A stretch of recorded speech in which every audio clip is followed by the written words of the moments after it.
কি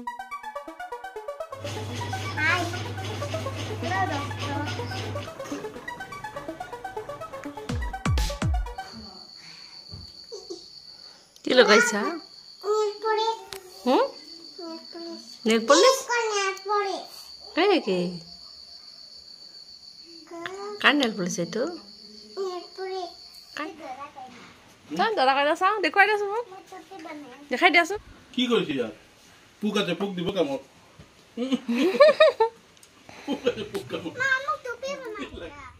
hello' friends, welcome back to my channel. আৰু এনেদৰে গোটেই দিনটো দুইজনী ছোৱালীত ব্যস্ত আছিলোঁ মই। আৰু এতিয়া ভাবিছোঁ দুপৰীয়া সময় বনাব লাগে কিবা এটা, গতিকে এয়া দেখিছেনে শিঙি মাছ মই ভাজি থৈ দিছিলোঁ।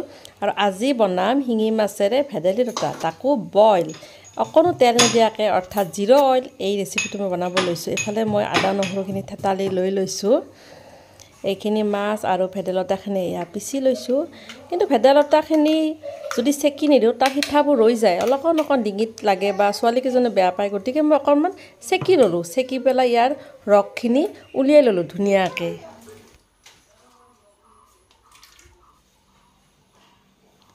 ইয়াৰ পিছতে মই এখন কেৰাহী পাতি ল'লোঁ আৰু কেৰাহীখন অকণ গৰম হোৱাৰ পিছত ইয়াত মই শুকান জ্বলা কেইটামান গোটা জিৰা দি ল'লোঁ।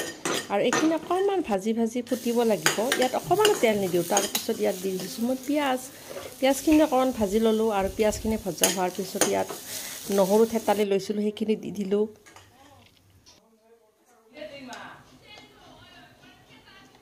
হালধি অকণমানো দিলোঁ আৰু এইখিনি ইয়াত আদা অকণমান দি দিলোঁ। আৰু এইখিনি ভাজি ধুনীয়াকৈ খাব লাগিব। তাত কেঁচা জলকীয়া কেইটামান দি দিছোঁ। আৰু চাবচোন তেল নোহোৱাকৈ বনাবলৈ কিমান যে ধুনীয়া হয়। ইয়াত তেলৰ দৰেই মই ভাবি ল'লোঁ তেল, গতিকে মই ইয়াত অকণ পানী দিছোঁ। পানী দি পেলাই ভাজি বস্তুখিনি সিজিব দিলোঁ।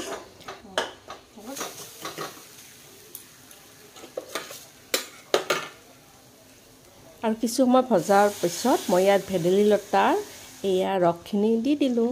আৰু ৰসখিনি অলপ পানীও দি দিলোঁ, যিহেতু বহুত কাঢ়া হয়, বেছি গোটাকৈ দিলে। নিমখ ছটিয়ালোঁ। আৰু যিহেতু মই ইয়াত আলু দিয়া নাই, গতিকে আলুৰ সলনি মই পিঠাগুড়িৰ বটন দি দিলোঁ। ইয়াত পিঠাগুড়ি এচামুচ পানীত মিহলাই এইটো দি দিলোঁ। আৰু এইখিনি উতলাৰ পিছত এতিয়া মই ইয়াত দি দিম ভাজি লোৱা আধা ভজাকৈ ৰাখিছিলোঁ দেই মাছখিনি, সেইখিনিও দি দিছোঁ।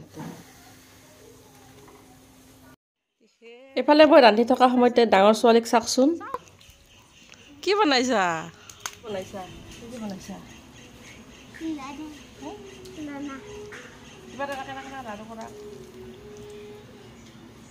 বালি মাটিৰে নহয় এইটো কি বনাবা? মূৰত নলগাব হা।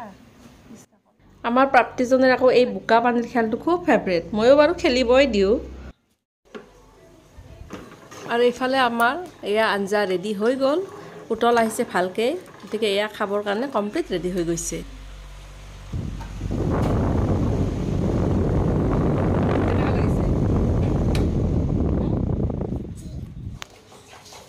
আৰু এইফালে দেউতাকে আমাৰ পাহি এয়া শিঙি মাছ আৰু মাছৰ জোল খুৱাই আছে। এয়া তোমাল্লা খোৱা ধুনীয়াকৈ খোৱাচোন।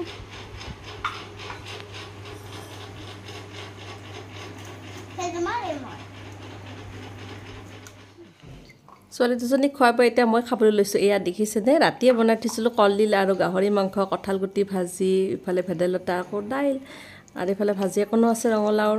আৰু এয়া মই ধুনীয়াকৈ খাবলৈ লৈছোঁ কলডিল আৰু গাহৰি মাংস। কি যে মজা খাবলৈ! আপোনালোকক এয়া কলডিল আৰু গাহৰি মাংসৰ ৰেচিপিটো মই নিশ্চয় এদিনাখন শ্বেয়াৰ কৰিম। তেনেহ'লে আজি মই এয়া ধুনীয়াকৈ ভাত সাজ খাবলৈ লৈছোঁ। খুব ভাল লাগিছে দেই খাই পেলাই। এতিয়া আজিৰ দিনটোতে আকৌ সন্ধিয়া বেলা এয়া আমাৰ পেকিং আৰম্ভ হৈ গৈছে, কাৰণ অহাকালি আমি যাম আমাৰ ঘৰলৈ। এয়া চাওক, দুইজনী ছোৱালীয়ে পেকিং আৰম্ভ কৰি দিছে।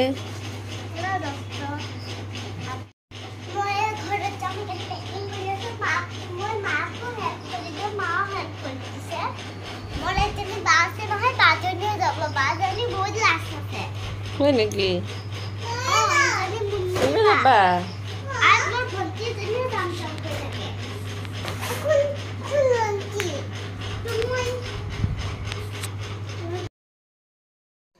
তেনেহ'লে ফ্ৰেণ্ডছ, মোৰ আজিৰ দিনটোৰ একেবাৰে অকণমানি ব্লগটো আপোনালোকৰ লগত শ্বেয়াৰ কৰিলোঁ আৰু আজি ইমানতে সামৰিলোঁ। বাই।